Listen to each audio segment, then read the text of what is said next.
Ito sikreto ko, 15 minutes sa stepper pag hindi pa gutom. Para magutom. Kung after 3 hours ng workout, dapat gutom na gutom eh. Ito ang warm-up ko bagong pagising, bago mag-leg day. Everyday leg day ko, naka-incline. Backwards walk tayo, tapos forwards walk. Naka-incline mechanical treadmill. Para sa tuhod, maganda sa joints. Mas mura lang yan. Wala akong ni-endorse, hinaano ko lang yung napilayan mo.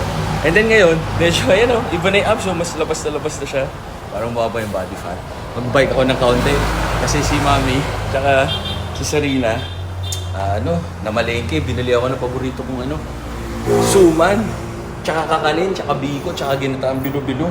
Tsaka gumawa si Mami ngayon, tsaka si Sarina ng kalderetang kambing. So, yun. Mamaya mag-open na yung solar lights. Siyempre, itipid tayo, tsaka nakatulong sa pagtipid ng kuryente. Yun lang, tama kayo, mali ako not your doctor. Do what works for you. Happy, healthy. Always stay safe, guys. Thank you sa prayers.